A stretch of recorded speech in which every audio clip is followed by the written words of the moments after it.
Bai. Arratsaldeon guztioi eta ongi etorria garapenerako estrategia positiboei buruzko 13. jardunaldi hauetara. Jardunaldi hauek bi erakunde publikoen apostua izan dira 2005. Urtean hasi zirenetik Bilboko Udala eta lankidetza garapenerako lankidetzaren Euskal Agentziarenak alegia. Topaketa honetan, Euskadin garapenerako lankidetzaren inguruan dauden pertsonak elkartu izan dira, baina ez bakarrik. Baita ere, feministen eta emakumeen elkarteak. Eta aurtengo honetan, bereziki Euskadin eta mundu mailan ekintza humanitario arloan lan egiten duten pertsonak edota elkarteak. Eztabaidatu, praktikak, esperientziak eta estrategiak ezagutu eta partekatu. Jardunaldi hauek, hegoalde eta iparraldeko emakumeen arteko elkartrukerako gune gisa hartzen ditugu. Bertan, emakumeen alduntzeari zuzendutako prozesuak ezagutu ahal izateko, gure garapenerako lankidetza aberastu eta hobetzeko asmoz. Ongi etorria ematen dizuegu eta ongi etorri berezi bat jardunaldi hauetan parte hartzera etorri zareten emakume eta gizonei munduko hainbat lekuetatik eta elkarteetatik. Eskozia, Estatu Espainiarra, Norvegia, Kolombia, Austria, Kenia, Libano, Palestina, Costa Rica eta Euskaditik ere etorri zareten guztiei gure agurrik beroena ematen dizuegu. Espero dut gustora egongo zaretela eta esperientzia ona izango dela egun hauetan zehar.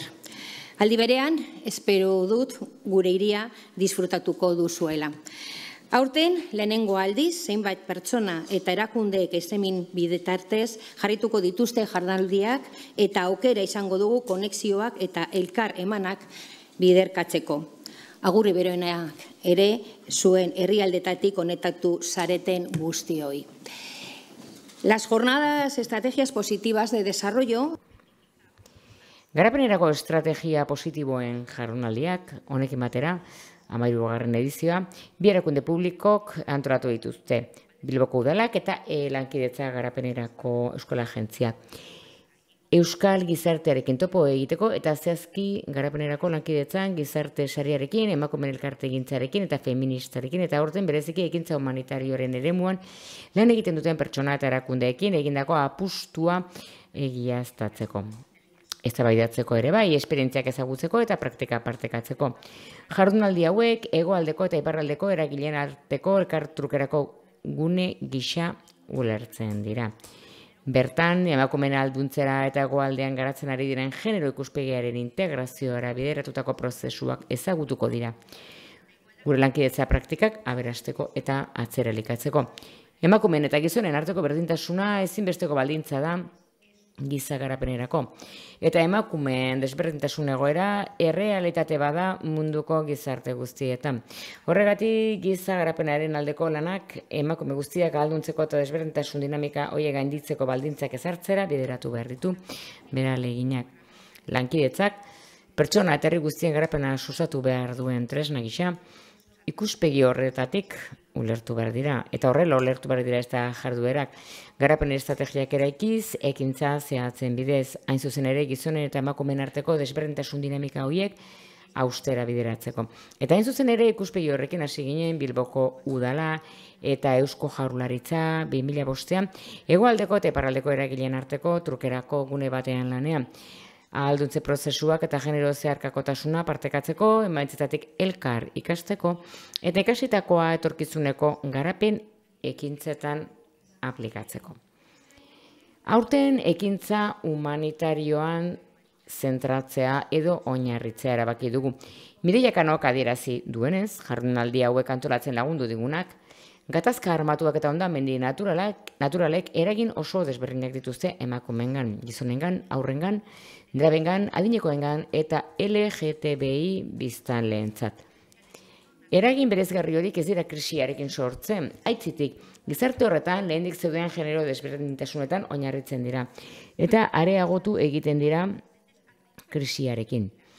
Lehendik zeuden desberdintasun horien ondorioz, emakumeek eta neskek aukera gehiago dituzte krisietan ondorio kaltegarriak sufritzeko. Hala ere badakigu, emakumeak funtsezko pertsonak direla familian, komunitatean eta oro har gizartean. Erresilienteak direla krisien aurrean eta askotan lehenak direla hondamendi natural bati erantzuteko orduan edo klima aldaketara egokitzeko orduan. Kalte beratasunak alde batera utzi gabe, ekintza humanitarioak emakumeen gaitasunak aitortzen eta krisien ahalmen eraldatzailea maximizatzen saiatu behar du. Lankidetza garapenerako eskola agentziak giza garapen iraunkorreko eredu baten alde apustu irmoa egiten du. Eta hori lortzeko helburu besten erezina bihurtzen du genero ekitatea lortzea. Horretarako genero ikuspegia edo genero mainstreaminga txertatzea funtsezko estrategia da bultzatzen duen lankidetza ikuspegian.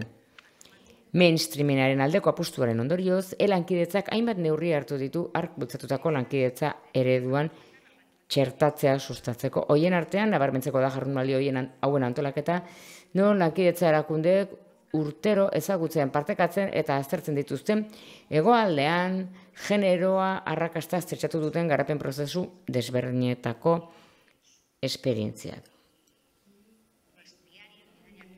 Ez da nahiko ordezkatzen dudan arloa, eta udal interbentzioa, nazioarteko lankidetza, migrazioa eta bizikidetza aniztasunean biltzen ditu.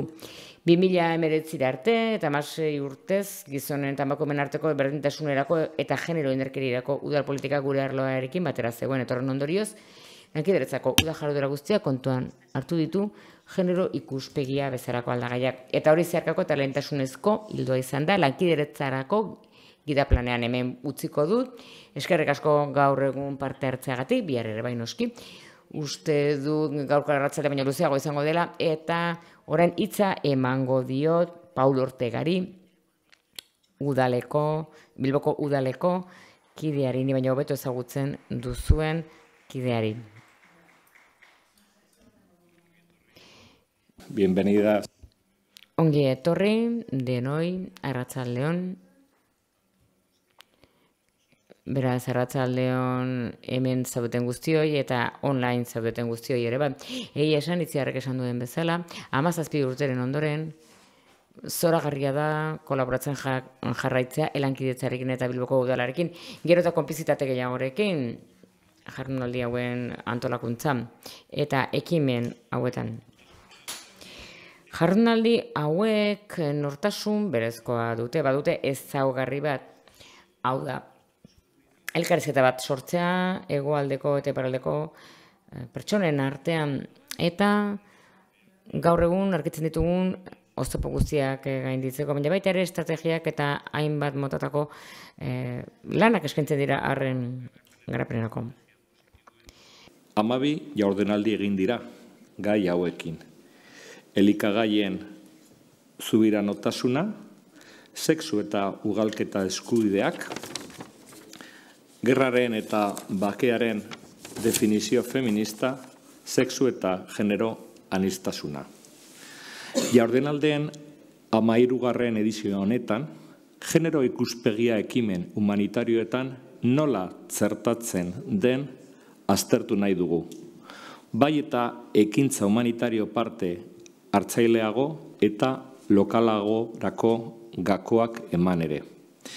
Ekintza humanitarioak generoari ez zaizkiola neutroak jakinda, beharrezkoa da babes estrategiak ezartzea. Lehendik dauden diskriminazio eta desberdintasunaren zakandu nahi ez badugu eta biztanleri arriskuan jarri nahi ez badugu.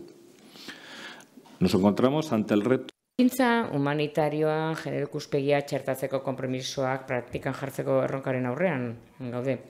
Kontuan hartuz, testuinguruen aniztasuna eta aurretik zeuden desberdintasunak, biztanleriaren kultura eta gizarte desberdintasunekiko arreta, bai eta erresistentzia pertsonalak eta antolamenduzkoak ere. Itziarrek esan duen bezala, oso parte hartze handia izango dugu munduko bazter askotatik. Eta espero dugu beteko ditugula horrela markatu ditugun helburuak, jardunaldiak antolatzeko orduan, eta gogorakarriko ditut. Lehenik eta behin, premien diagnostiko azkarraren garrantzia azpimarratzea. Bigarrena, izaera, testuinguru tamaina eta ibilbide desberdineko erakunde eta erakundeen praktikak, esperientziak eta hausnarketak ikusaraztea. Trayectoria. Eta azkenik, ekintza humanitarioan generoa txertatzeko oztopoei buruz eztabaidatzea eta oztopo horiek ganditzeko tresnak ematea. Eta aprobetxa ezagun espazioa bertan dauden hainbat erakunde eta hainbat erakunderen arteko aliantzak sortzeko eta indartzeko. Helburu komun bat partekatzen baitugu gizarte bidezkoagoa eta justuagoa eraikitzea. Eskerrik asko.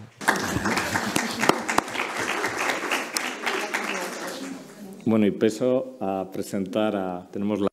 Eta orain, hementxe dugu, zorionez, Isadora Kuai, suerte handia dugu beha hemen dugulako. Isadora Kuai, ekintza humanitarioko genero berdintasunaren munduko arduraduna da, Care Internationalen. 2013an, genero azterketa azkarra izeneko tresna sortu zuen, ordutik 60 herrialdetan 80 erakundek baino gehiagok erabili dute. Isadora lidergo femeninoaren zale amorratua da. Women Lead in Emergencies ekimen globala sortu eta haren zuzendaria da. Genero berdintasunari buruzko masterra du Erresuma Batuko Garapen Ikasketen Institutua. Eta dakizuenez, Care International erakunde humanitario liderra da munduko pobreziaren aurkako borrokan. 1945ean sortua. 7 hamarkadatik gorako esperientzia du beraz pertsonei hondamendi humanitario aurre egiten laguntzen. Krisi bat gertatzen denean bizi laguntza emanez eta komunitatei larrialdia gainitu ondoren suspertzen laguntzeko. Arreta berezia eskaintzen die emakumei eta aurrei. Hondamendiek neurriz kanpo eragiten baitiete hauei. Ederki, orain, hitza emango dugu Isadora Kuairi, baina lehen bizi, aldatu egin dugu pixkat maila. Thank you. And for those... Eskerrik asko eta itzulpena erabiltzen duten entzat. Tartetxo bat utziko dizuet prestatzeko. Ingelesez hitz egingo du, sentitzen du nire espainera ez da oso ona. Eta nire ingelesa oso bizkorra eta harina da. Nik beraz tarte bat eskainen nahi dizuet. Hemenikan 2 minutura oso bizkorritz egingo dut. Beraz, mesedez, prestatu zaitezte. Hartu minututxo bat edo 2, ziurtatzeko entzungailua ondo eta bere tokian jarrita duzuela. Bai, oraingoz dena ondo dago, bai. Seinale bat ikusten dut, hor ezkinatik, eskerrik asko gonbidatzeagatik, Euskal Herrira gonbidatzeagatik, atsegin handia da Bilbon egotea. Arratsalde on denoi, Gabon ere, kanpoan zaudeten hori, beti ere kontuan hartuz munduko zein lekutan zaudeten. Gaur, eskatuko dizuet, pixka bat pentsatzeko, honetan, nola eragiten dizue krisiak? Nola eragiten dizue krisiak munduan honetan? COVID-a dugu, krisi humanitaria dugu, gatazkak ditugu, munduko bazter askotan gertatzen direnak, Ukrainan eta herrialde askotan, bizitzaren kostuak, ere ekarri du inflazioa asko handitzea herrialde askotan. Hartu zazue unetxo bat pentsatzeko, nola egiten dizuen horrek guztiak zuei orain? About how this is affecting me, before we think about what this means. Horrek guztiak nola egiten dien, azaldu nahi dizuet, eta ekintza humanitarioan ere zer egina duen duela 2 urte, 7 hilabeteko haurdunaldian nengoela, pandemia bete-betean zegoela, nire ama zendu zen. Eta ezin izan genion hileta behar bezalako bat egin. Badira herrialde batzuk, nire herrialdean baditugu klima ezenetako bat, badakizue munduan gehien euri egiten duen lekuetako bat da. Eta martxoan suteekin festa bat egiten dugu, negu amaitzen duenen, oraindik ez dugu bero izaten. Imaginatu Highlandak sute horiekin guztiekin, nirekin, niretzat ezinezkoa da, pentsatu ere egitea horrelako bezalekuren batean. Nire herrialdean bizi kostuak gatazkaren ondorioz asko igo da. Inoiz baino gehiago, 40 urte baino gehiago, inflazioan jaio asko indizetan dago eta mundu osoan du eragina. Eta horrek eragina du nigan. Begiratu gainerako hemen Zoomez bazaudete, online bazaudete, pentsatu zenbat pertsonak ari diren bat egiten gurekin esperientzia honetan. 3 istorio partekatuko ditut zuekin, garrantzitsuak direnak. Nire herrialde txikikoak dira. Gu oso desberdinak gara. Areto honetako pertsona bakoitzak esperientzia desberdin bat du krisiarekin eta nola eragiten gaituen. Nola ekar dezakegu esperientzia aniztasun hori, eta nola eraman dezakegu ekintza humanitariora? Nola erabili dezakegu indargune bat balitz bezala erantzuna humanitarioa hobea izan dadin? Generoaz pentsatzen dugunean, nire gustatuko litzaidake modu zabalago batean pentsatzea. Ez bakarri genero maskulinoa, femeninoa, baizik eta kontutan hartzea beste genero batzuk. Pentsatu beharko genuke gainera adina ere tartean dagoela, adibidez. Areto honetan nire semea dago 2 urtekoa, badugu ere adineko jendea hemen areto honetan. Gaitasun, ahalmen, desberdinak dituzten pertsonak, hizkuntza desberdinak, klase sozial desberdinak, erlijio desberdinak. Aniztasun handia du gure artean. Eta kontutan hartu behar dugu hori guztia krisi humanitarioa gertatzen denean. Nola egin dezakegu aniztasun hori guretzat beldurgarria ez egiteko? Hau da, integratu egin behar dugu gure ekintzan. Nik uste dut, komenigarria dela hitzaldi hau generoaz eta ekintza humanitarioaz hitz egiteko orduan horretan oinarritzen. Hor hasten dugu gure lana, aniztasuna ulertu nahian. Ongi etorria eman nahi diogu diferentziari. Eta ekintza humanitarioak aniztasun hori guztia ulertzeko, hori hasiera bertatik egin behar da. Beraz, gaur, zuekin partekatuko dut, ze modutan ardezak egon jendoa modu zabalagoan. Eta nola sartu arraza, klase soziala, eta modu zabalago batean pentsatuz, ez bakarri generoa eta sexua, eta ekintza humanitarioan txertatuz. Gaur, ez dugu aurkezpen tekniko bat egingo. Gaur ez duzue alde egingo jakinez nola implementatu enfoke hori generoaren azterketa bizkor batean. Baina gainera nahi dut zuek pentsatzea ze garrantzitsua den aniztasun guztiak kontutan hartzea. Generoa batik bat, hasiera bertatik, esan dudan bezala. Eta kontakizun on guztiak bezala hasiera bertatik hasiko naiz. Leku egokia iruditzen zait hasteko. Hori egin aurretik esan beharko nizueke zer den generoaren azterketa azkarra. Zer den tresna hori, hitz gutxitan esplikatuko dizuet.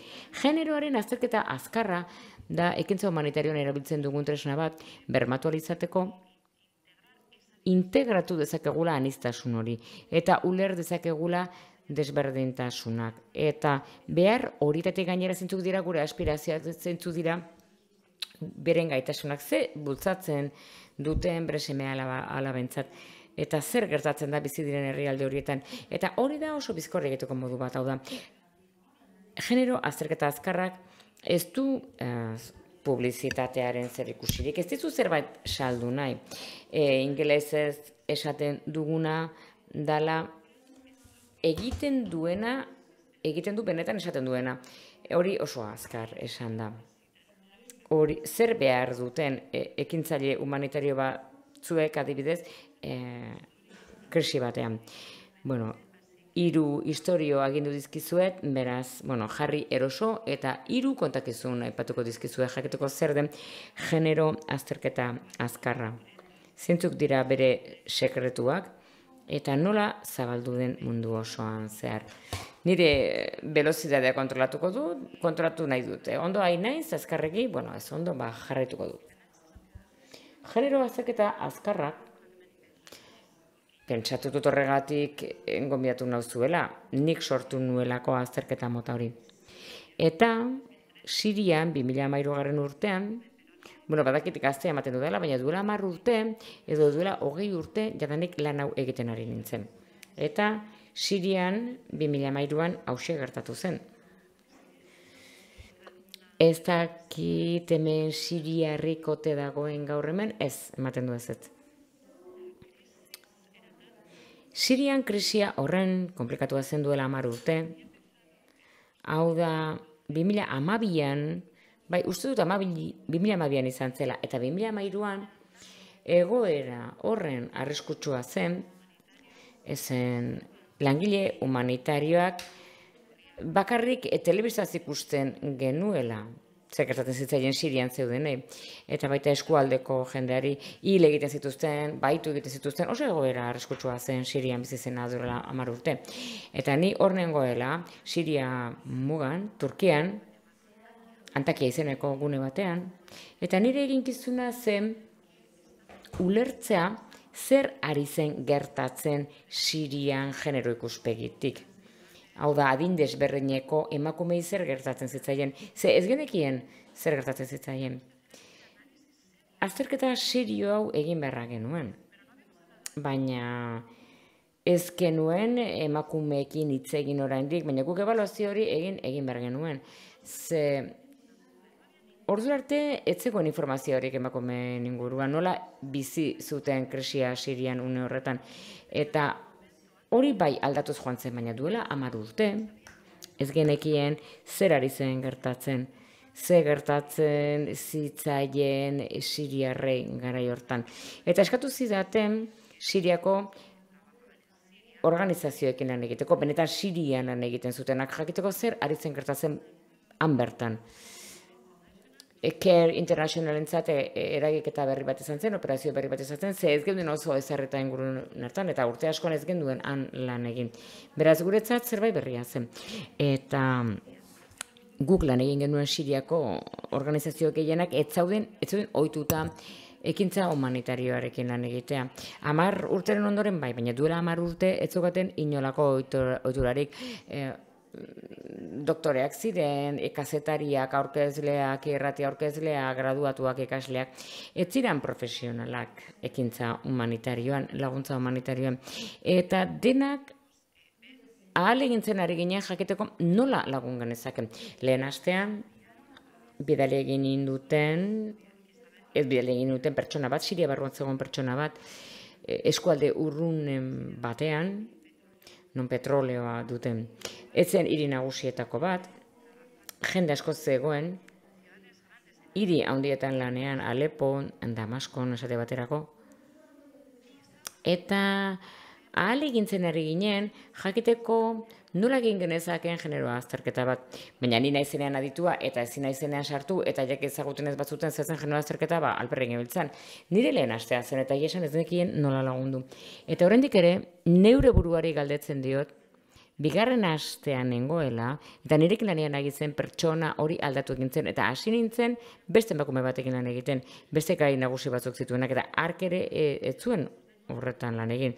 Beraz berriro hasi ginen, esploratzen, zer egin genezake, eta ze tresna erabili genitzake. Eta gero iritsi zen 3. astea, eta bigarren emakume honek alde egin zuen, eta 3. pertsona bat etorri zen. Ze jende asko zegoen, batetik bestera zebilenak, gauzak oso, ez ziren batera egonkorrak, errefuxiatu asko zeuden, familiek ihes egiten zuten. Horixe da gertatzen dena gatazka horietan. Eta 3. astean, ni lanean ari nintzen 3. emakume batekin.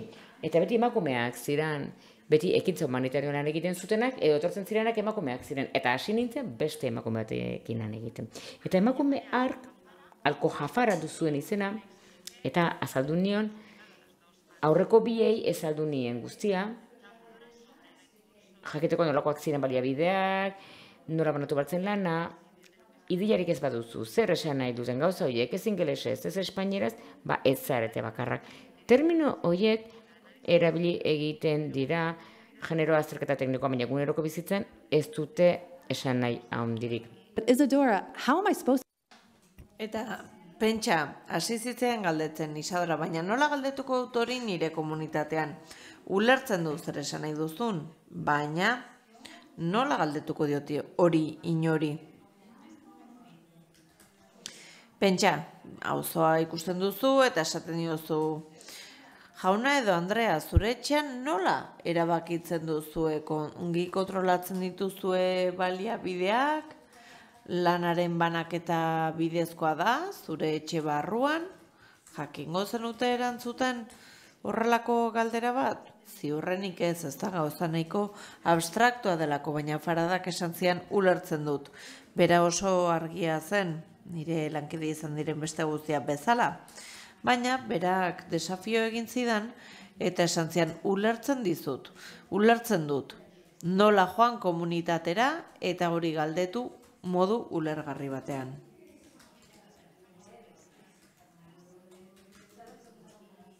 Eta horrela, elkarrekin lanean hasi ginen, ikusteko ea nola egin genitzakeen galdera horiek, modu ezain tekniko batean. 5. astean bera itzuli behar zen, eta errefuxiatu estatusa jaso zuen, eta haren ordez beste pertsona bat etorri zen, genero analisi hura egiteko. Zorionez, Faridaren galderak onak ziren, eta haiei esker modu errazago batean jorratu ahal izan genituen gai hauek. Jende arruntarentzat ulergarriak izateko moduan. Eta horrela, lan egin ahal izan nuen 4. langilearekin, eta galdetu ahal izan nizkion galdetu beharrekoak. Beraz, zorionez, jarraitu ahal izan genuen, eta hasierako datu bilketa bat egin ahal izan genuen, eta lan egin ahal izan genuen ere ikusteko ea zer nolako lana egiten ari ziren, genero analisi hori egin ahal izateko. Baina, orduan mugak itxi zituzten, eta ezin izan genuen lanarekin jarraitu. Turkiako frontera itxi zuten, eta bertatik joan behar izan ginen. Analisia amaitu gabe, ezin izan ginen ara joan lana amaitzeko. Eta Alepora mugitu ginen, eta Alepo gaur egun orduan bezain ezaguna da, ez da? Baldintzak benetan izugarriak ziren, benetan izugarria zen jendeak han zer bizitzen zuen. Eta berriro ere, atera ziren Alepon aurretik ikusita genituenak. Eta gure Siriako lagunek ere, ia ez zuten sarbideri, benetan egoera arriskutsua zelako. Beraz, gure buruari galdetzen genion, eta nola egingo dugu, nola lortuko dugu informazio hau, nola heldu genero gai hauei, hainbat adineko pertsonari eragiten baitie. Beraz, horretan geundela, zera egin genuen, 2. mailako datuak atera, eta pentsatu genuen unibertsitateari laguntza eskatuko geniola. Eta bazauden, Siriari buruzko datu asko, gobernu mailakoak ziren gainera. Datu horiek esanguratsuak ziren, eta hobetzen duela inbeste izan. Beraz, guk genekien, zaila eta arriskutsua zela gauza batzuk galdetzea, baina horrez gain, pentsatu genuen ere, literaturari begiratzeko aukera genuela, ikusteko ea zer zegoen jada hor. Eta hori egin genuen, eta datu horiek begiratu genituen, datu horiek azartu genituen, eta datuen 2. mailako analisi bat egin genuen. Eta horrela, Alepo eta Ilipeko lanak presakoak zirenez, eta arrisku handia zegoenez, horrela lan egin. Very few focus group discussions, actually community group discussions. Eta focus grupetan ere eztabaidak egin genituen, eta oso bestelako gauzak esaten zizkiguten. Niretzat harrigarria izan zen, hainbat gauza aipatzen zituzten gizonek, lan falta, janari falta, babeslekuaren inguruko kezka, non babestuko ziren, non lortuko zuten ura. Eta gu galdetzen genien ea zer zen beraientzat lehentasunezkoena zen gaia. Eta hitz egin genuen ere gero emakumeekin. Eta galdera beraren aurrean oso erantzun desberdinak ematen zituzten. Beraientzat lehentasuna ziren neskatilak, gazteegi ezkontzera behartuta zauden neskatilena. Eta familia batzuek azken batean hori zutelako estrategia bakarra haien alabak gerratik babesteko. Eta lehen aldia zen guk hori entzuten genuela. Eta bistakoa zen gaiak oso desberdinak zirela, gizonen artean eta emakumeen artean. Ez da harrigarria egia esan. Baina tira, zer ikasi genuen analisi horren sorrerarekin? Alepo eta Idlibeko esperientzia horiek, niri bi gauza erakatsi zizkidaten, bi partekatu nahi ditudanak. Eta urrats bat falta zen gure analisian. Eta ez ginen gai izan hori identifikatzeko. Askok bazenekiten nola itzuli kontzeptu horiek lanaren banaketa, baliabideen kontrola, parte hartzea, erabakiak hartzeko orduan, bazenekiten nola eraman hori praktikara, askok bazekiten nola egikaritu hori. Baina askorentzat, gehiengoarentzat zerbait falta zen, ez genekielako nola egin, eta hori garrantzitsua zen. Garrantzitsua zen, falta zen urrats hori ezagutzea.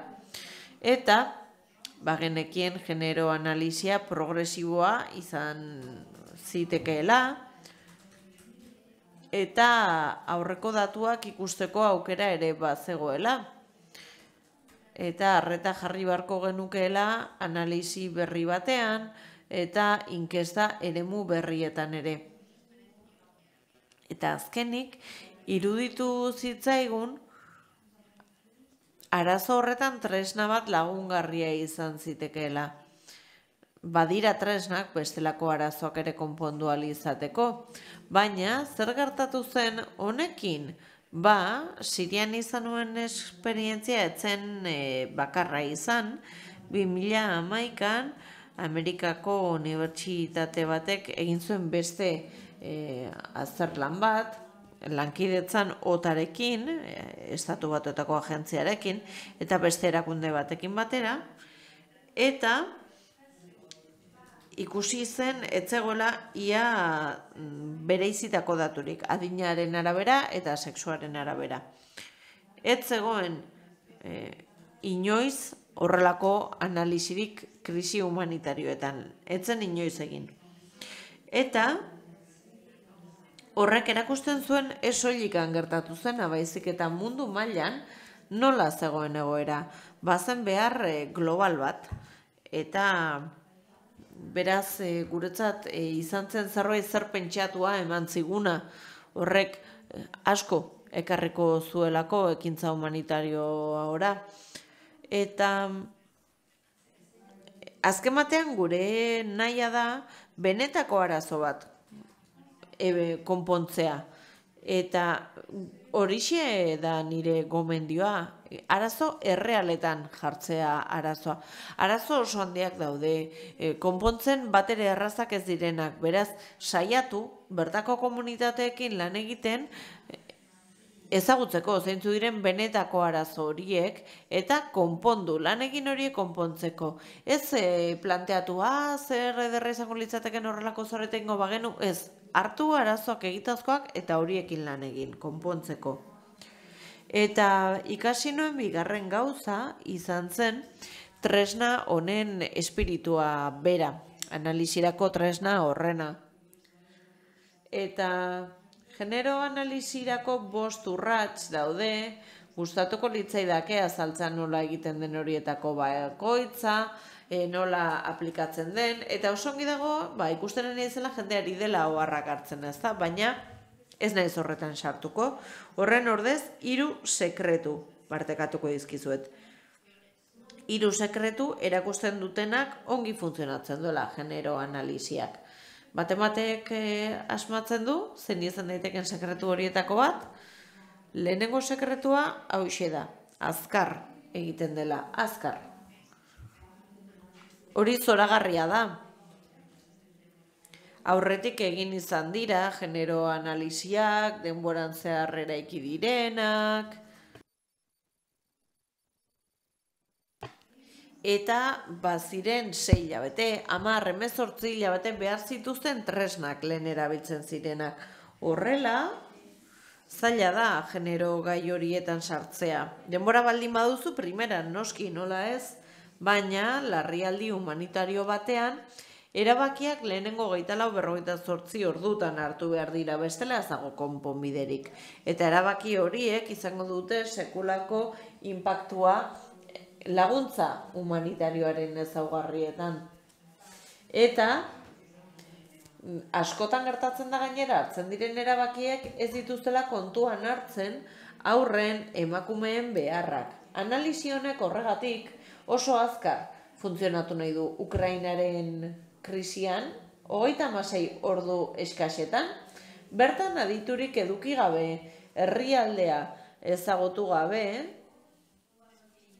36 ordutan, ezin izan genuen egin guk nahi genuen txostena, 4 egun behar izan genituen. Esan bezala, bertako aditurik gabe. Eta horrelako lanak, horrelako azkar egin behar dira, krisialdi ez ari garelako, eta lan azkarra eskatzen dute. Eta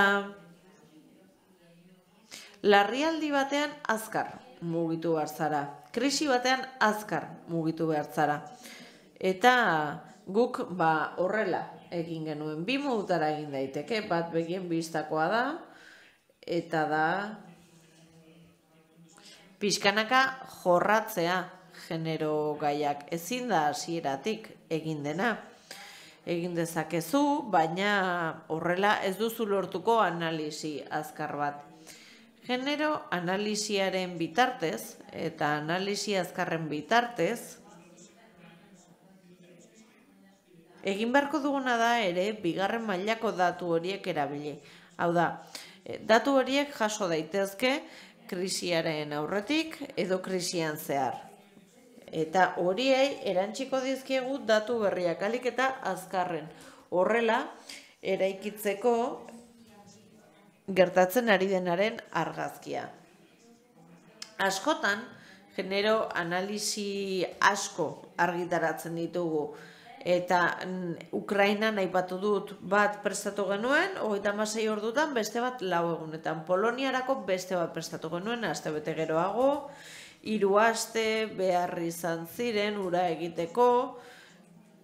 Eta beraz, gauzak egin daitezke ere modu mailakatuan. Ez dugu zertan dena egin berehala eta ekintza bakarrean. Garrantzitsua da analisiak azkar egitea eta hasieratik egitea erabakiak hartu ahal izateko, egoera eraldatzeko edo haren gainean eragin bat izateko, baina modu progresibo eta mailakatuan ere lan egin behar da, pixkanaka hobeto ezagutzeko errealitate hori. Eta inperfekzioak alde batera utzi behar ditugu. Hau da, ez dugu lortuko, eta onartu behar dugu, ez dugu lortuko genero analisi perfektu bat egitea. Ezingo dugu egin, gainera hain azkar, krisi ekonomiko batean, eta barneratuta eduki behar dugu hutsuneak izango dituela gure azterlanak. Beraz, onartu behar dugu, hau ezagutzen dugula, hau ez eta hau dela ezagutu nahiko genukeena. Ziurrenik ez dugu lortuko, baina hori da nahi duguna. Eta, inperfekzioa prozesuaren parte da. Eta aholkulari askok eta ikerlari askok hori kasi behar izan dute. Perfect, and publish all of those. Oso erosoa delako, inperfektoa izatea. Eta txostenak inperfekzio horiekin argitaratzea. Baina bide bakarra da esatea, begira, muga hauek ditugu, hau bidean geratu zaigu, baina baditugu konponbide hauek. Hori da bigarren sekretua. Hirugarren sekretua,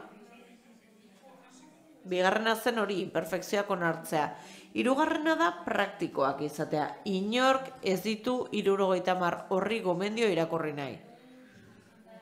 oso lan ona egin duzu, datu mordoa bilatu duzu, hausnarketa oso onak dituzu, eta 70 horri egin dituzu gomendioz beteta. Inork ez du hori gauzatuko. Gomendioak laburrak izan behar dira, erraz gogoratzeko modukoak, eta egingarriak izan behar dira. Ez dugu beti asmatuko, baina idealki lehenik eta behin jakin beharko dugu nola jokatu gomendio horiekin. Horrere ez gara sartuko gauza ez egingarrietan, ez dugu esango oso ongi legoke hau egitea edo bestea, ez gara aspirazioetan sartu behar gomendioetan. Gomendioak onak izango badira, egingarriak izan beharko dira, eta jendeari horiek aurrera eramateko gogoa eman behar diote. Beraz, horiek dira genero analisirako 3 sekretuak: azkarra, imperfektua, azkar eraikiko duena, argazkia, eta praktikoa. Eta hori ere aplikatzen zaio tresnari, soilik txostenei, edo txostengintzari. Genero analisia ikuspegi bat da, ehunka txosten egon daitezke, islatuz munduan zer gertatzen den, baina badira ere tresnak, eta tresnak nahiko azkar eraikitzen dira. Eta noski, aurrera egin ahala hobetuz doaz, ezta? Nik horrein azalduko dizu, eta ere zer nolako lan mailakatua egin dugun tresnei dagokienez. Baina gu batez ere asko hausnartu dugu, erantzi behar den horren inguruan. Zer erantzi, zer gehitu tresna horiei? Gaia oso konplexua da. Eta inork ezin du tresna bat hartu eta besterik gabe inolako testuingurarik gabe erabili. Eta hori garrantzitsua da ere. Eta badago beste kontu bat, eta honekin denbora agortzen ari zait, baina nola egin tresna batekin, edo nola lortu tresna batekin, Sirian gertatzen den zerbait fenomeno global bihurtzea. Oraintxe bertan, genero analisi azkarra egiten ari gara Ukrainan, Nigerian, Sri Lankan, Afganistanen, Sirian, Sudanen ere, uste dut bat egiten ari direla, genero analisi azkar asko egiten ari dira. Namibian ere uste dut munduko hainbat lekutan. Krisi asko daudelako, une honetan munduan. Analisi azkarretik gora egin ditugu kerren bakarrik. Hainbat eragileak erabiltzen dute tresna hau, eta gogokoena uste dut Nespresso dela. Uste dut gauza ona dela, Nespressok ere erabiltzea. Eta UNICEFek, World Food Programming, UN Women, WHO, NB emakumeak, Osasun erakundea, Munduko Bankua, asko dira tresna erabiltzen duten tresnak. Gobernuz kanpoko erakunde gehienek ere erabiltzen dute.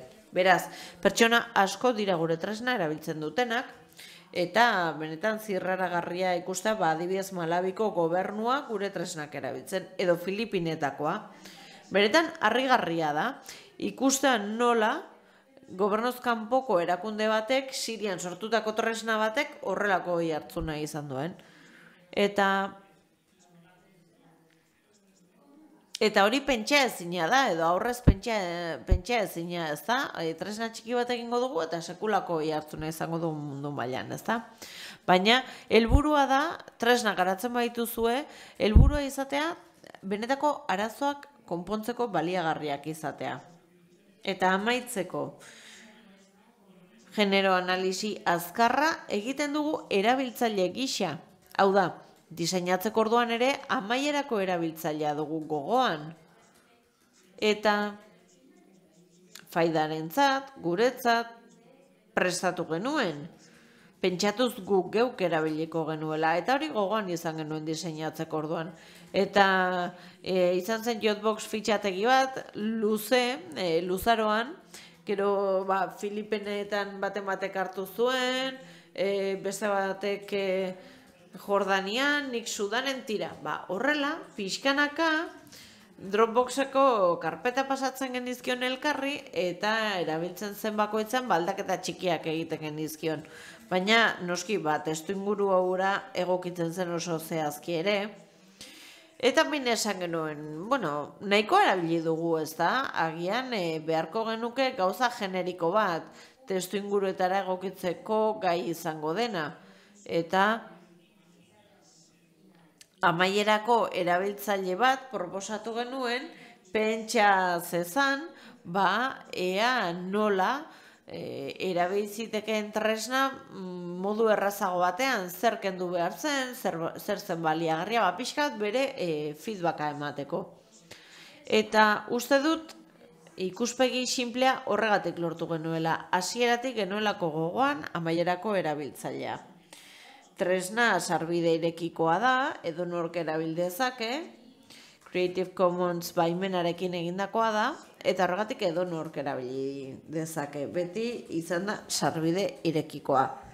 Erabili nahi duen edonork erabil dezake. Inoiz ez dugu nahi izan inolako ordainketarik. Beti nahi izan dugu sarbide irekia. Gaztelaniaz ere badago tresna, beraz erabili nahi baduzue, eskura duzue gaztelaniaz ere. Eta arazo bat izan genuen ere, zaila zelako jakitea ea nolako prestakuntza eman genero analisi azkarrak egiteko. Bagenekien prestakuntza beharko genuela, aurrekontu txikia genuela, gobernuz kanpoko erakunde bagara, prestakuntzarako dirua behar da, eta ez genekien nola egin. Baina, denborarekin eta arazori gogoan izan da, erabaki genuen gure prestakuntza ere eskainiko geniola sistema humanitario osoari ordainketa txiki baten trukean. But now we run Lehenengo urtean oso gaizki moldatu nintzen ordainketa egiturarekin, baina pixkanaka lortu genuen frantsesez, ingelesez eta gaztelania sortzea kostuneko txikiarekin. accessible to. We've had more than Eta beraz, tresnak sarbide irekikoak dira, prestakuntza nahiko merkea da, eta 60 herrialdetako agentziek parte hartu dute prestakuntza saio horietan. to be able to afford to take. People take it.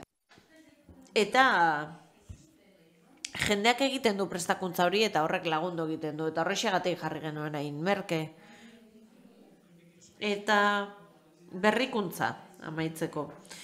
Berrikuntza zari nahi zenean ez du soilik hitz egiten berrikuntza digitalaz, datu bilketaz, baizik eta baita ere garrantzitsua dela egitea analisi kualitatiboak, elkarrizketak, eta gure tresna digitala baldin badugu, errazagoa izango da bestelako tresnak ere erabiltzea, baina berrikuntza zari garenean, eta tresna honen kasuan, lankidetzan lan egin dugu hazkundea izan du, toki mailan, eta garrantzitsua da, aipatzea, lankidetza hori egon dela, orain bertsio global batean, lanean ari gara, eta agentzien arteko, lan bat egiten ari gara, eta aztertzen ari gara, ea nola egin daitekeen analisia 50 eragiletik gorarekin. Sekulako amez gaiztoa da, badakit, plangintza oso zaila delako, eta berrikuspenak egin behar direlako, baina horretarako sortu dugu hain zuzen ere step 0 edo 0 urratsa deritzona, konplexutasun guztia txertatzeko, feminismoa txertatzeko ere prozesu guztietan. Eta agian ez da, gobernuz kanpoko erakunde guztientzat, baina analisi nazionala egin nahi baduzu, Afganistanen bezala, edo beste herrialde batzuetan bezala, baliagarria izango da analisi tresna estendarizatua. Egokitu egiten delako, beharren arabera.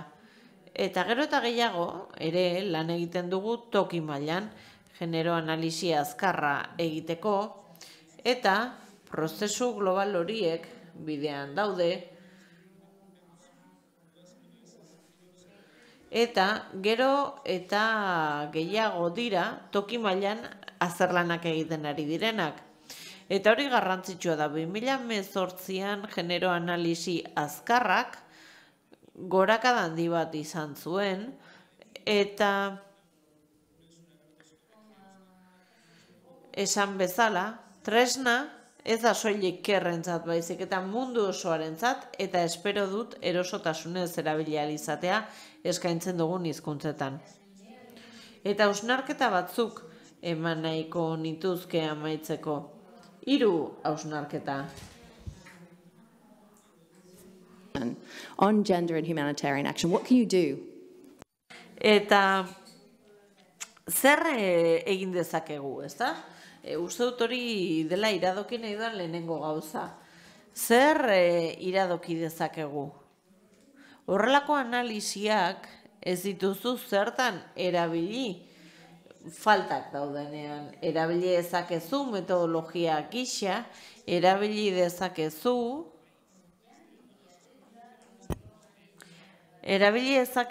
ulertzeko ere eginda dagoen asko, krisi gehienetarako eginda daude genero analisiak. Eta irakurri eta horrela ezagutu ahal izango duzu zer nolako realitateak dituzten. Eta gustatuko litzaiguke ere zuen parte hartu ahal izatea prestakuntzetan, hainbat hizkuntzatan egiten baititugu.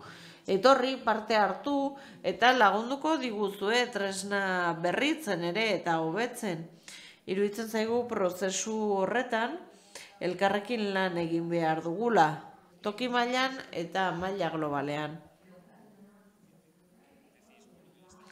Eta asko pentsatuko duzue oso ongi, dagoela, genero analisi azkarra,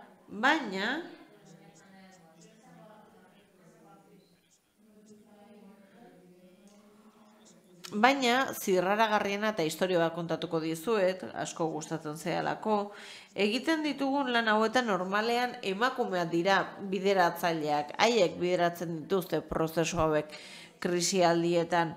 Eta garrantzitsua da pentsatzea zer esan nahi duen erabakitzeko ahalmena emakumeen esku egoteak, baliabideak emakumeen esku egoteak, eta nola bermatu dezakegu hartzen dituzten erabakiak nahi direnak direla, eta ez du hainbeste garrantzirik programa zer nolakoa den. Guk ez diegu esaten zer programa egin behar duten, baina analisi bati esker pentsatu dezakete zer oztopo dauden, zer aukera dauden errealitatea aldatzeko. Ekintza humanitarioak erronkei aurre egin nahi die, baina aurre egin nahi die ere etorkizunerako haziak landatzeko. Eskerrik asko zuen arretagatik eta galderari baduzue aurrera. Bueno, muchísimas gracias, Isadora. Eskerrik asko, Isadora, zure kontakizunengatik, sekretuak konpartitzagatik, eta orain parte hartzeko 2 modu ditugu. Hemen zaudetenok eskua altxa eta mikrofono bat helaraziko dizuete, streaming bidez ere entzuleak baditugu, eta txatean ere baituzue galderak egin.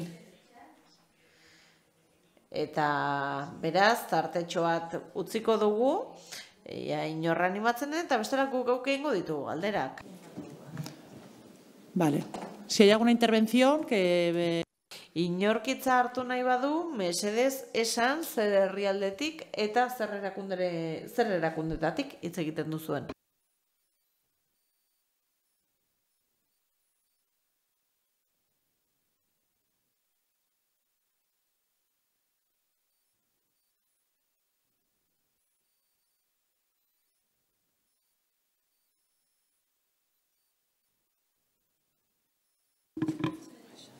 Creo que me toca. Venga, vamos a esperar.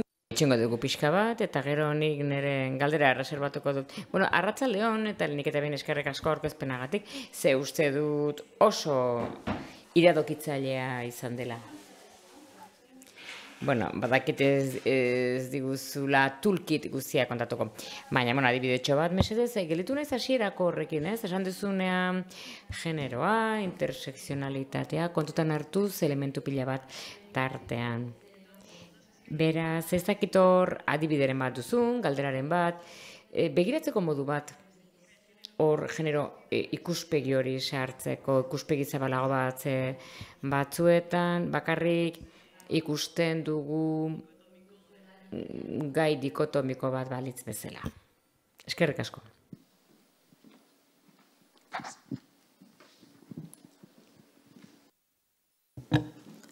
Thank you. Great question. Eskerrik asko, oso galdera ona, mila esker galderagatik. Adibide batzuk, ze modutan begiratu dugu, nola egiten ditugu galdera horiek batez ere ikuspegi intersekzional batetik. Genero azterketa guztiak alegitzen dira intersekzionalak izaten. Ez dira perfektuak, ez dute beti elementu guztiak sartuko, gauzak utzeko dituzte kanpan hori egia da, baina adibide batzuk, adibidez Iraken, non hasi gara ezartzen, erlijioa, adina eta talde soziala, esate baterako. Kampus batean egin genuen, talde etnikoetan bereizi genuen jendea, eta hor ahal egin du ginen ulertzen, kanpamendu horren testu inguruan nor mugitu ziteken nora eta ze baldintzatan. Beraz, emakumea baldin bazara, nora joan zaitezke bakarrik, nora ezin zaitezke joan bakarrik. Eta egin genuen mugikortasun azterketa bat, zati adina, eta ikusi genuen horrela ulertu genezakela, zein lirateken gure esku hartze objektiboak kanpamentu horretan. Gizonezkoek eta mutilek nahiko askatasun zeukaten mugitzeko. Eta aztertu genuen ea emakumeek horren beste zuten, talde etniko batzuetan askatasun gehiago zuten emakumeek, eta beste leku batzuetan edo beste etnia batzuetan emakumeak ezin ziren inora joan kanpamendu osoan. Eta alde adierazgarriak zeuden talde etnikoen artean. Batzu denet leku guztietara joan zitezken eta beste batzuk ez. Eta horrek inpaktu handia izan zuen ekintza humanitarioa diseinatzeko orduan, nola diseinatu, nola iritsi zaitezke emakumeengana ezin badira mugitu. Ez badira askeak eta beraiek dituzten gu genuen uste batzuk ere aldatu zituzten. Hau behanik eman dezakedan aldaketa, adibide bat. Hi. So my question is... Kaixo, nire galdera hauxe da. Nola biltzen duzue informazioa komunitateko jendera biltzen duzue, prestakuntza ematen diezue? Nola bermatzen duzue informazio hori zehatza dela zu ere tartean zaudenez interferentziak egon daitezke? Adibidez, 20 ordu egon zerazke, edo 26 ordu adibidez ondamendi badagoenen, nola ematen dizue prestakuntza datu horiek bil ditzaten, edo zuek datu horiek biltzeko? Zue jendearen mende zaudete, edo laguntza duzue gobernuaren aldetik, tokiko ONG-en aldetik, hau da, hori da nire galdera. Eskerrik asko. Eskerrik asko, galdera bikaina berriz ere, hor bi galdera daude. Ze motatako informazioa erabiltzen, ze motatako formazioak erabiltzen ari gara bigarren mailako bisita hauetarako edo. Eta lehen galderan nola biltzen ditugun informazioa horren azkar, nola egin dezakegun eta nola bermatzen dugu datu horiek egokiak direla. Eta nola bermatzen dugu segurua dela jendearentzat. Hau da, ari gara 24-48 orduz hitz egiten. Ez ditugu lehen mailako datu asko biltzen, ezinezkoa delako, baina beti ere, antzaude eta komunitateen gana iritsi zaitezke, eta krisia gertatzen ari da hantxe bertan. Eta krisia esperimentatu dezakezu eta galdera batzuk egin, baina oroar oso denbora gutxi dago lehen mailako datuak biltzeko. Beraz, bigarren mailakoak biltzen ditugu. Nola balidatzen ditugu datuok?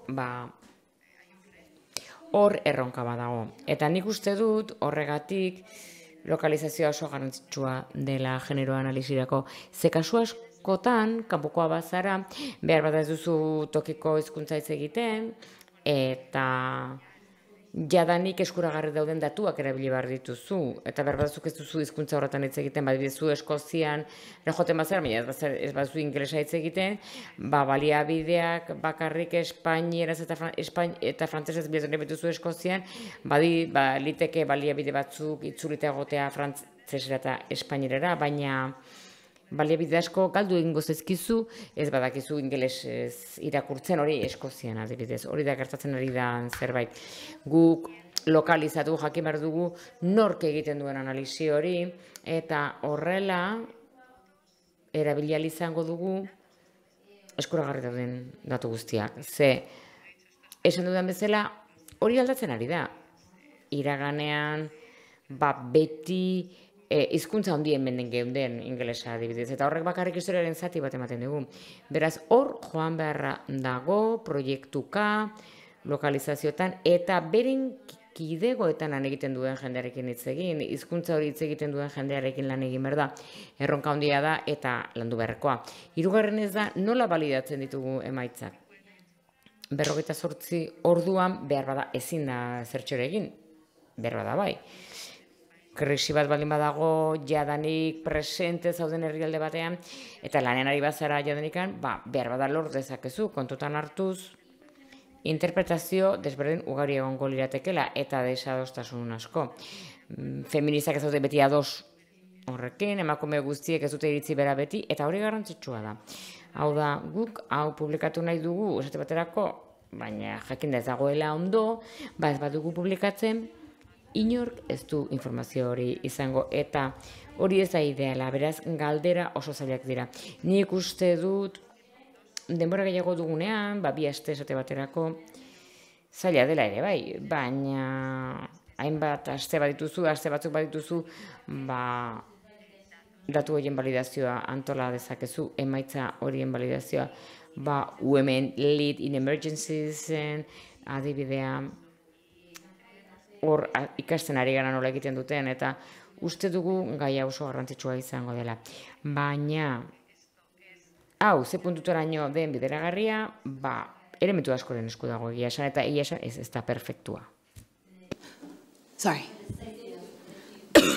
Yeah, the safety aspect depends on the context. Bai, segurtasun alderdia testuinguruaren araberakoa da, leku batzuetan ez da horren garrantzitsua, beste batzuetan oso garrantzitsua da. Hau da, zure taldeak seguru egon behar du.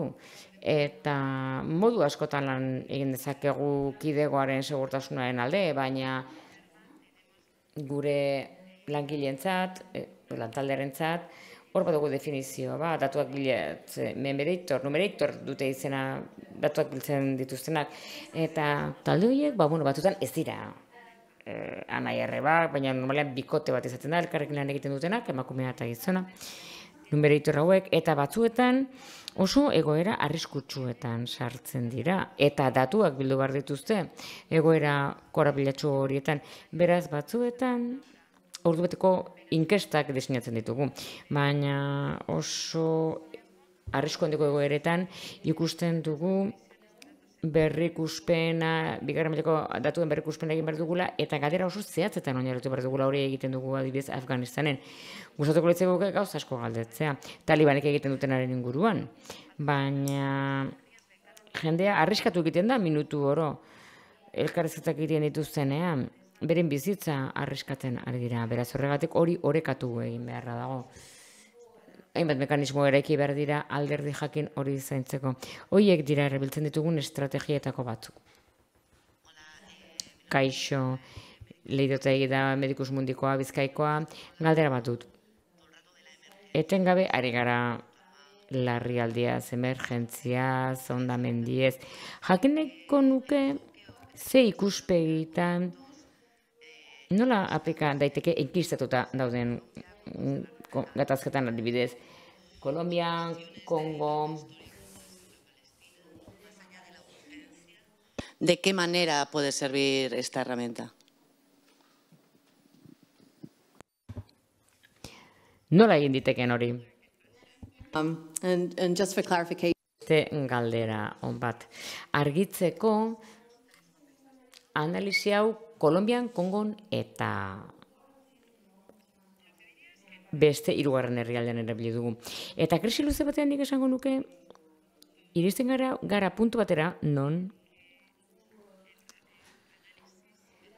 analisi bizkorra ez da oso sakona. Sakonagoa izan nahi baduzu, itxeron egin behar duzu, beraz, bilakera natural bat bihurtzen da batzuetan, adibidez Kongo Errepublikan, hango testu inguruan gauzak oso bizkorra aldatzen dira. Eta zuan egon zaitezke, baina izan daitezke etengabe gertatzen diren larrialden errepikapen bat. Eta zu egon zaitezke genero azterketa bizkor batean, ze gertatzen denean zerbait berria, zu azterketa bizkor bat egin behar duzu berriro, eta uholdak izan ditzakezu, beraz testuinguru batzuetan, ematen du beti ari garela genero azterketa azkarrak egiten. Beraz, horregatik, ikuspegi programatikoak esaten digu oso erabilgarria ez daitekeela, ze hor azterritzakegu hilbide luzeagoko gaiak, baina adibidez, hamarkadak badara matzate gatazka batean, herrialde batean, nik uste dut hor badaudela beste tresna batzuk egokiagoak direnak. Batzuetak erabiltzen dugu analisi hau garapen proiektuetan oso bizkorra delako eta erreza delako. Baina ez dago horretarako diseinatua. Badira beste analisi tresna batzuk denbora gehiago duzunean. Hau da egokiagoak direnak. Eta ikusi behar dugu horrean zer duguna eta zer den logikoena testuinguruan. Hola, tenemos una pregunta de... Galdera bat dugu, kanpotik ikusten digutenen aldetik Goreti, López de Ocaiz, Gurutze Gorrikoak galdetzen ari da, eskerrak eman du hitzaldiagatik, asko gustatu bentzaio, galdetu non aurki daitekeen tresna. Eta non duzue prestakuntzen inguruko informazioa. Thank you. We don't have a brilliant... Eskerrik asko.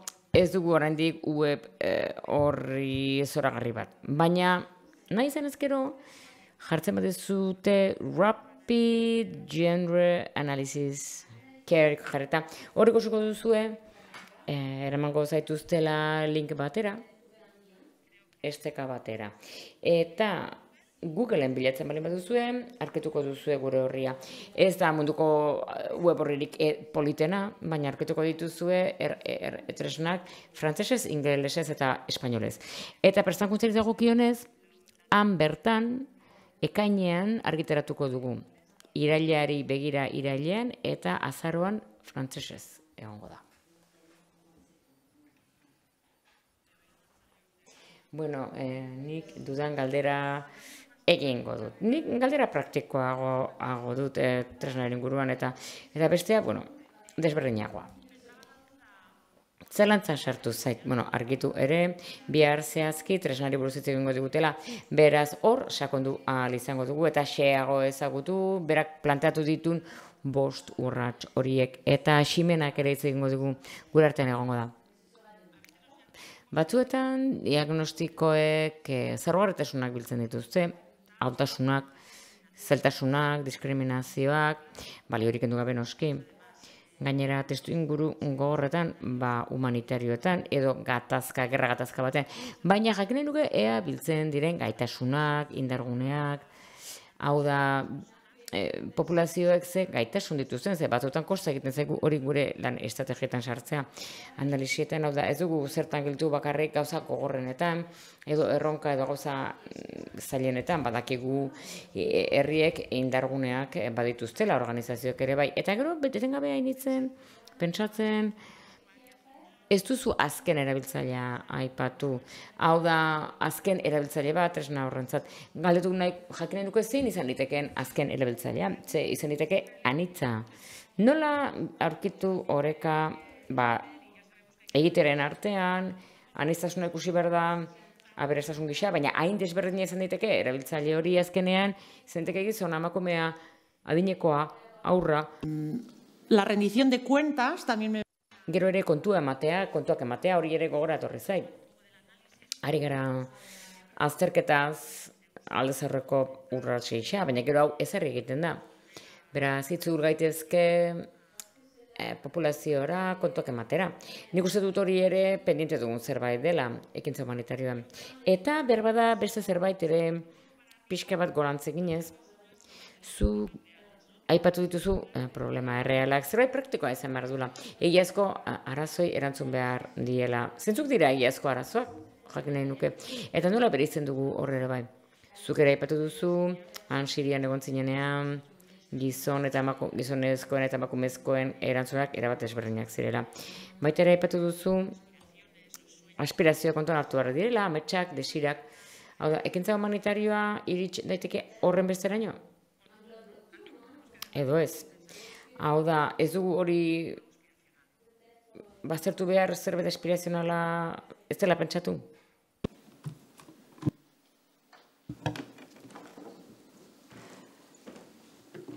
Thank you. I'm just trying to think through which one. Eskerrik asko. Pentsatzen ari naiz, nola erantzun galdera hauei? Bueno, txandaka edo ordena bati jarretu egingo dut. Bueno, gaitasunak eta indarguneak eta ahuldadeak ere begiratzen ditugu. Beraz, hori oso egokia da. Hau da. Baina, akats bat izango litzateke aspirazioak kontutan ezartzea eta estrategia kontutan ezartzea. Positibo zein negatibo. Ze estrategia daude honi guztiari aurre egiteko. Gauza positibo bat ere bada, hau da, genero azterketa bizkorra, azkarra, oinarritzen da marko batean. Zailtasunak, baina indarguneak ere kontutan hartzen dituena. 7 maila daude. Hemen oso teknikoa izango naiz.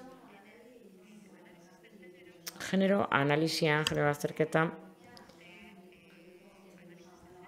genero azterketaren barruan sartzen da. Ez baduzu hori kasi ez kezkatu. Zu alegintzen zera gai batzu deszifratzen, eta hori da deszifratzen duzuna. Eta genero azterketa azkarra oinarritzen da analisi marko batean. Eta horregatik inkestaren bitartez aurkitu behar da edo ikusi behar da zeintzuk dira jendeak dituen aspirazioak eta ze gaitasunak dituen, eta hori egiten dugu tresnarekin. Ikusi behar ditugu indarguna, baina aspirazioak ere ze nahi duen jendeak bere bizitzentzat, bere familiarentzat, hori ere sartu behar da. Batzutan jendeak kanpoan uzten ditu gai horiek, ze ez dator bat narratibarekin. Hau da beharrekin bat ez du egiten, baina ikuspegi teknikotik ulertu beharra dugu ere ze aspirazio dituen jendeak, ze guk denok krisietan ez gara pasiboki gelditzen zai, baizik eta ekintzaren bat egiten dugu. Hori berdin gelditzen da mundu osoan. And what you're hoping and dreaming for the future is really important. Eta ze espero duzun, ze amets dituzun, hori ere garrantzitsua da. Eta tresnak baldin badituzu, kutxurena izango litzateke, historia kontatzea. Eta horrek tartea ematen dizu jendeak kontatu dezan zentzuk diren bere ametsak, zer egin nahi duen etorkizunean bere familiarentzat eta beretzat. Hori da nire alderdi garrantzitsuenetako bat. Oso tresna indartsua da. Eta pentsatzea hor itxerpena dagoela etorkizunean, hau oso elkarrizketa atsegina da jendearekin itzateko. Zein da azken erabiltzailea? Hau da, beste gauza asko bezala, nahi genuke, bai, argazkiak atera, nire argazkiak atera, analisi hau egin nuen lehen aldian, Sirian, oso une garrantzitsua izan zen, une hartan ez nekien, ez nuen argazkirik egin, baina behar bada azken lehen erabiltzailearekin egin beharko nukeen orduan. 2016an izan zen, eta gurekin lan egiten zuen,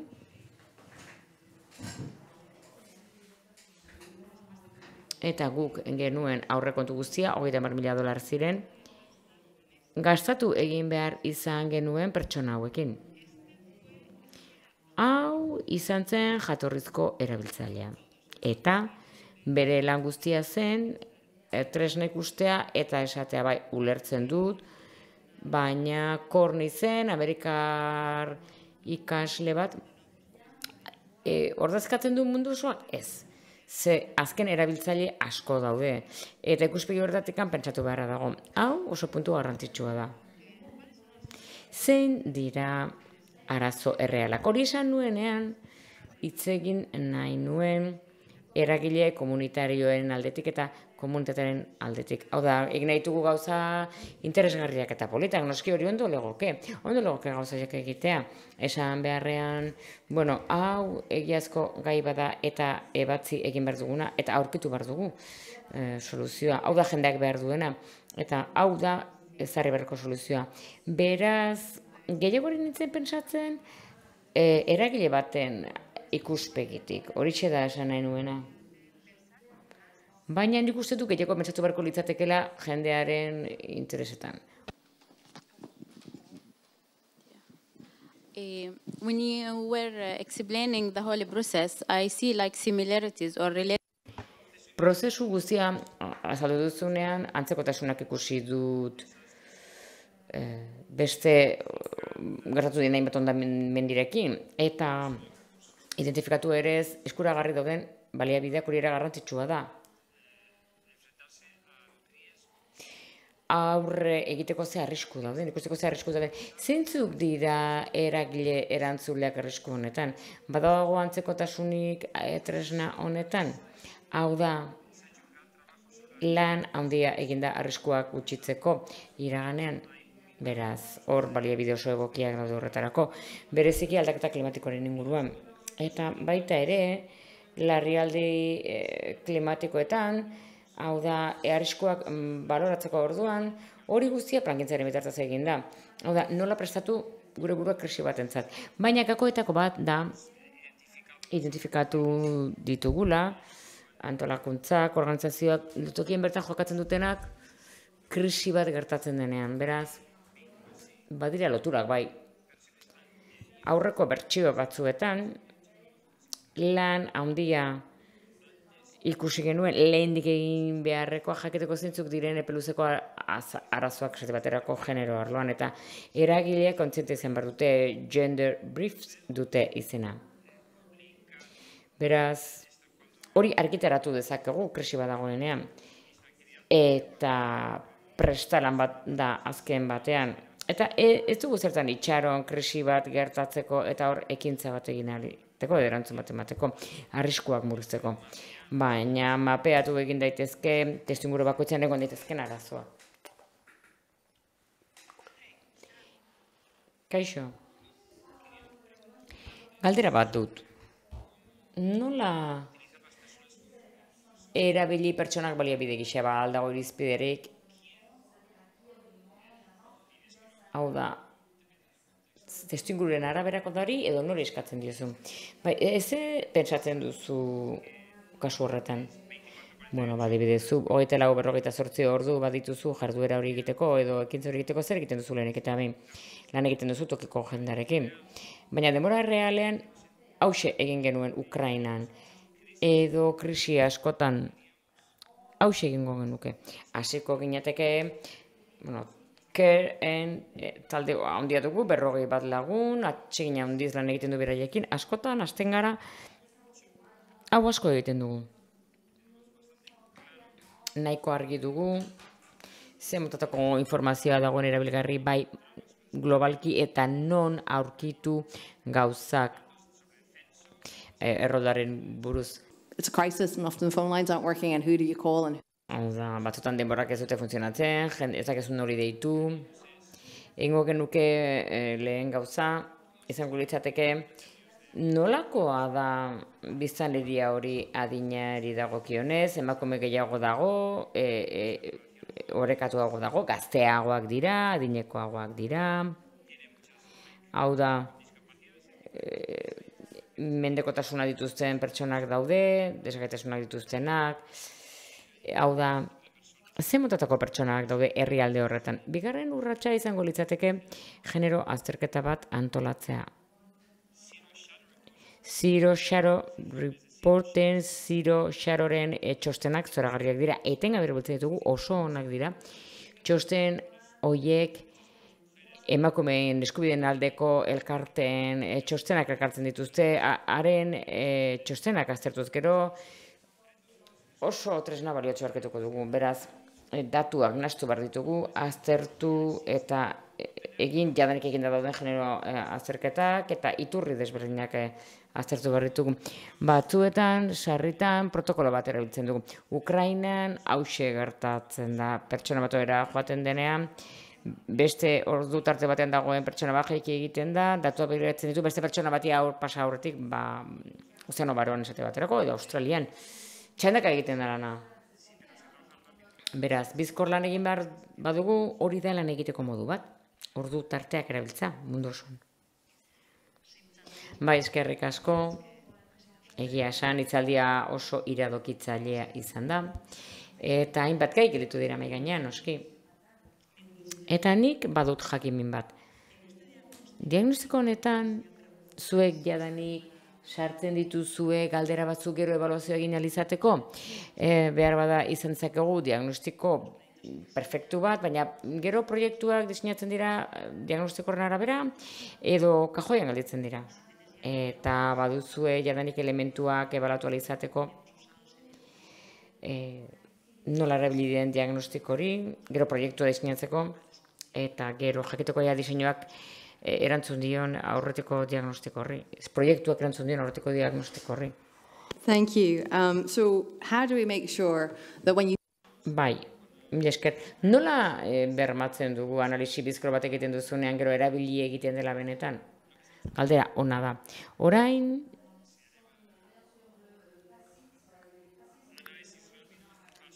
analisi bizkor egiten danea, sigarren urratxa, oraindik ez dago eskuragarri, baina jakin nahi dugu ze inpaktu duen. Ikusi nahi dugu ze gogoetak dauden, ze emaitzak dauden, eta ze gertatu zen adibidez azterketaren ondorio, zer egin zen desberdin, eta zeintzuk izan ziren emaitzak.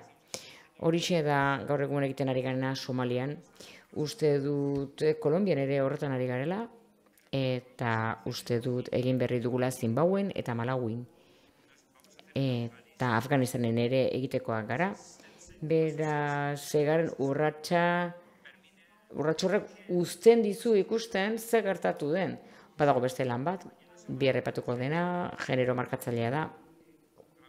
Eta batzuek ezagutuko duzuen. Genero markatzaileak, adin markatzaileak, gu badugu barne markatzaile bat, gu izan ginen lehen organizazioa erabiltzen, eta Karen programa guztiak genero markatzailearekin egiten dira, eta eraldatzailea da genero mailan horrela. Eta beraz mailakaketa bat du proiektu bakoitzak, ikusteko zer aldaketa lortuko den, eta oso zaila da mailakatzea irizpideetan. Beraz, ekintza humanitarioak sentibera izan nahi du generoaren aurrean, eta erantzun aurrera eginela. Batzuk izan daitezke eraldatzaileagoak, baina badira tresna batzu, zuk analisi bizkor bat egiten duzunean, gero kontuak eman behar dira. Kontuak errenditu behar dira. Lehen galdetu zait, kontuak ematea nola egiten den, ez dutera bat erantzun, hor lan handia egin behar da kontuak emateko orduan. Badira mekanismo asko maila komunitarioan daudenak, eta ez daudenak bideratuta zehazki emakumeetara. Beraz, esan genezake mundu guztiak duela sarbidea kontu emate horretan, baina lan bat egin behar da, ikusteko ea benetan hola den, edo sarbide arazoa dauden, edo behar bada emakumeen parte hartzeak, batzuek erabakitzen dute metodo horietan ez parte hartzea, eta behar bada beste metodo batzuk erabili behar dira emakumeek erabat parte har dezaten. Oso ondo gogoratzen naiz nola emakume batekin hitz egin nuen Ipar Ugandan, hegoaldeko errefuxiatua zen, amona bat zen, bere alaba zendu zen, eta esan zuen nire biloba goseak pasatzen du. Norbaiti ordaindu diot ingelesez idatz dezan gutun bat, esateko zer gertatzen ari zitzaion nire bilobari. Nire zapatak saldu ditut, ez zait ezer gelditzen. Ezin diot nire bilobari jaten eman. Eta inork ez diten zuten. Eta etengabe erinez jendeari esaten, zer gertatzen da, baina ez da zer gertatzen. Eta nire beldurra da, hori pertsona askori gertatzen zaie, batez ere emakumei, eta batez ere baztertuenei. Baina kejatzen direnean ere etzaile entzuten. Hau da, nik uste dut hori akatsa handia dela, eta gehiago lan egin behar da, baina oraindik ez dugu soluzioa behar bada biharko pertsonek izango dituzte soluzio zoragarriak eskalatzeko moduan.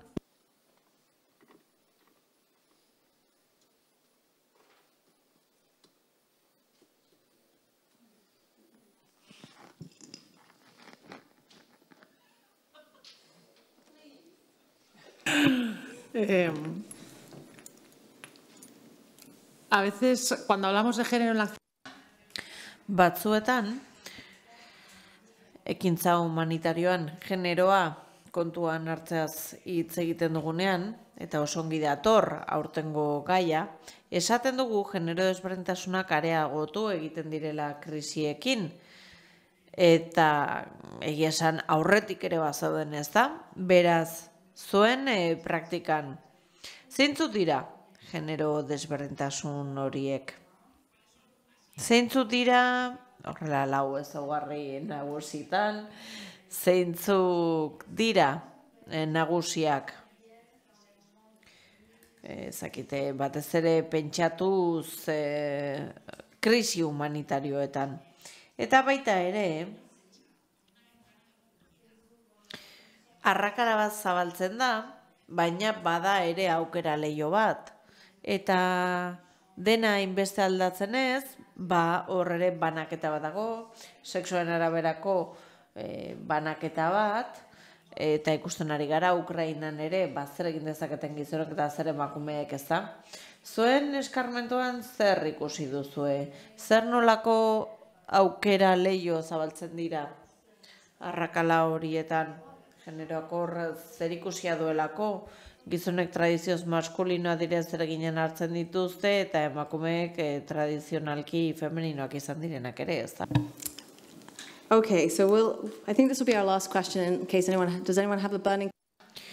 Uste dut hau izango dela azken galdera. Ezakit beste inor baduen presako galderaren bat, emezabeten artean? Ongi, segundo bat barru orduan, iai azkeneko galdera da orduan. Zer dute komunean edo zer ezaugarri komun ikusten ditugu? Lehen aipatu dut oso erabilgarriak izan daitezkela tresna digitalak, ezta? Eta adibidez, badaude pedofiloak harrapatzeko diseinatutako tresnak, idatzitako datuak aztertzen dira eta ñabardura batzuetan begiratzen dira. Helduek ez dute idazten aurrek bezala. Aurrek idazterakoan badituzte ezaugarri batzuk. Eta helduek beste batzuk. Relative Insights sortu zera zuzen ere hori lantzeko. Eta horrelako tresnekin ere aztertu ditzakegu eginda dauden genero analisi azkarrak. Gai komunak, begiratzeko, datuak erauzteko, eta genero indarkeria da gai nagusia errepikatzen dena. Krisien aurretik gertatzen da, eta krisiak daudenean ere hor daude. Eta merezi du ulertzea zer gertatzen den. Analisia ez da tresna bat, soilik datu berria biltzeko egiten dena. Ez da hori bere helburua. Eta ez gara joaten adibidez biktimen gana haiekin hitz egitera, ez? Analisi batek azken batean balio dizu informazio hori eskuratzeko. Eta nik ez dut inoiz irakurri genero analisi bat indarkeria aipatzen ez duena. Eta emakumeen parte hartze falta ere mundu osoan ikus daiteke, eta ez daude datuak erakusten dutenak, baina baditugu bai datuak bakegintzan adibidez, baina ez erabaki humanitarioetan, ez dago daturik horri buruz. Datuak aztertzean, eta beraz, datuak aztertzean ikusten dugu ere indarkeria eta parte hartze falta hori errepikatzen dela analisi horietan. Hau da, emakumek ezin dute haien ekarpena egin. Zer aukera zabaltzen dira? Esan duzun bezala, krisietan aukera leihoak ere zabaltzen dira. Eta hor komunitateekin lan bat egiten dugu, ikusteko, ea non jarri nahi duten energia emakume talde horiek. Zer aukera baliatu nahi dituzten. Agian hori da egiten dugunaren zirraragarriena, Azkeneko galdera bat? Eskerrik asko aurkeztuenagatik, benetan oso interesgarria izan da. Eta berzebe aipatu duzu, zure aurkezpenean, Kurdistango arazoa, Yazidiekin dagoena, eta nire galdera hauxe da, zer arazo egon daitezke bertako komunitatea oso maskulinizatua dagoenean, eta ebaluaketak ez badu erakusten lerrokadura bat benetan ikusten den horrekin. Adibidez, komunitate horretan, erarazten ari dira gutxiengo baten mezuak, nola jorratzen duzu hori, zer nolako sentsibilitaterekin heldu diezaiokezue horri? Oh, wow. Saving a really hard one for the end. All right.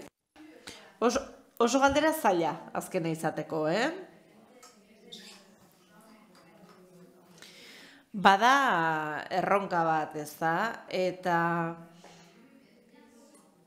ez da toki komunitate guztietan egin nahi den zerbait. Erakunde humanitario askok ere esaten dute bai ongi horrek funtzionatzen du, baina badaude atzerritar hauek etortzen direna beraien agendarekin eta hemen muturra sartu nahi dute. Eta ez dute ulertzen zergatik egin nahi dugun hori. Genero berdintasunak, genero analisiak erakutsiko du ere jende guztia ez dagoela honekin ados. Eta lerrokatuta, ez da azkenean errealitateak anitzak dira. Dena bizi gara mundu berdinean, eta zer egiten dugu horrekin, nork bere erantzuna izaten du, ez da? Eta bihar hainbat esperientzia entzun ahal izango ditugu, eta gustatuko litzaidake ikustea zer aukera sortzen diren krisietan elkarrekin, ikustea nola lan egin dezakegun komunitateekin, nola bilatu aukerak. Eta Nitxerren ere, adibidez, landu dugu, hori eta ikusi dugu nola gizon patriarkalek ere babestu egiten dituzten emakumeak, ez da? Ikusten dutenean zer ondorio dituzten emakumeek aurrera eramandako ekintzek. Eta orduan, bertako buruzagiek esaten dute, gustatzen zait emakume hauek egiten dutena, ikastetxe honetan, edo urarekin, beraz hori ere estrategia posible bat da. Gero etxean dena den, ikusten dugu gauzak ez direla erritmo berean aldatzen, etxetik barru edo etxetik kanpo, beraz komunitatei denbora eman behar diegu. Eta agenda feminista batek ez ditu aldaraziko. Baina kontuan izan behar dugula, lan egin dezakegula, epe luzeago batera begira. Gauzak egin daitezkelako, seguru. Pues muchas gracias a las personas. Eskerrik asko, parte hartzaile guzti, eskerrik asko ere galderak egin dituzuen hoi, eskerrik asko Isadora, benetan atsegin handia da hemen egotea zu gurekin. Agur bero bat ere etxetik streaming bidez jarraitzen ari direnei.